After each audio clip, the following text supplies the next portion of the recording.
Hello, hello. My name is Carolina Castro. Welcome to this video. Today I'll be talking about email signatures and I'll be covering what should go on them. I'll also be showing a couple of examples at the end, and hopefully you leave this video with a little bit more knowledge than what you came here with. So let's first explore why. Why is an email signature needed? So if you conduct your business primarily with email, your signature is going to be one of the last things the consumer sees and the last point of communication about your service or brand. So in my opinion, it is very important, especially if it's one of the first contacts with a potential customer or a colleague or anyone who wants to do business with you, to have a good email signature. Quick side story, I personally used an email signature when I worked for a big company, and I find it frustrating when people from other departments or sites would contact me and I had no idea who they were or where they were coming from, especially when I was brand new to the company. So obviously a lot of them would introduce themselves in the actual email body, but it didn't seem real unless I saw that company signature at the bottom of that communication. So I guess you can say it's kind of like a letterhead. It makes it more official.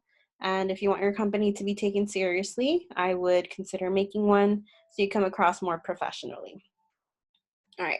So with that in mind, what should go on an actual signature? One should take into account that a good email signature is simple, informative, and professional, and puts all your information front and center. So you want to make sure you include your first and last name, title and department, your telephone number, your company logo and company name, a company physical address, and social media icons linked to official company profiles.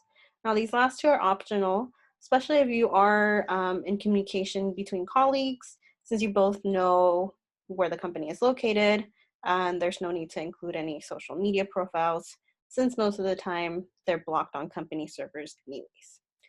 I know that seems like a lot of information to include, but please try to limit the signature to 3 to 4 lines.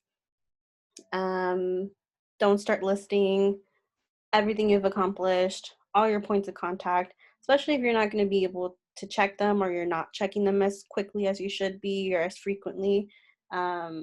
Just that's not a good thing to include. Also, just a quick reminder to be mobile friendly.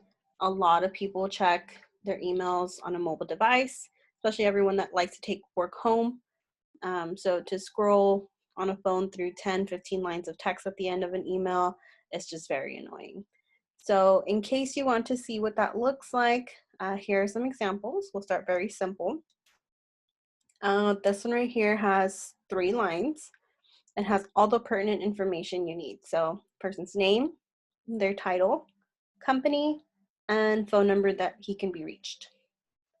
And I really recommend this kind of communication or this kind of signature, especially if your communication has already been ongoing, especially if it's been like a back and forth conversation, just because you don't want to have to scroll all the way to that first message to find a phone number or your title in case they want to contact you through the phone or they're trying to refer you out to someone else. They can easily, at any point of that conversation, like, oh yeah, I was talking to Bernie Reeder. He's the content and engagement manager at Yesware, and this is his phone number. I can get him at.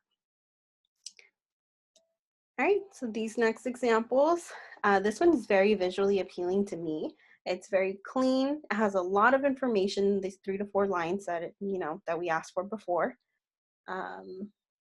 Here we see it by itself. It has that person's name, their title, again, their company, a phone number for them, and they have actually included the links and then the logo on the side.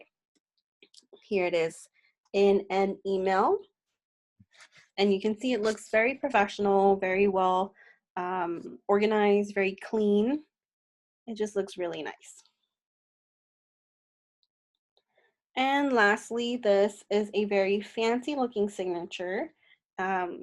Something like this, I personally don't know how to create, but I know there are very many different engines out there that'll help you create something like this.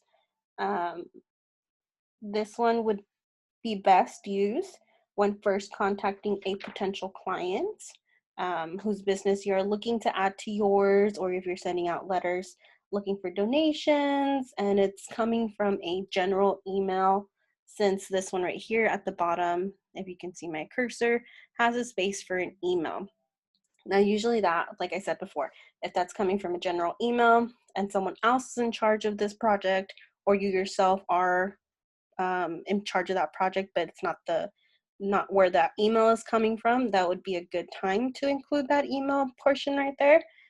Otherwise, avoid having that on an email signature, since obviously they already have it if they're receiving content from you. All right. And that was just a quick tutorial onto what is required in an email signature. And now that you've seen some examples, I hope that clears up some of the things as to what should be on there, how it should be set up, and what information should be included. Thank you for listening.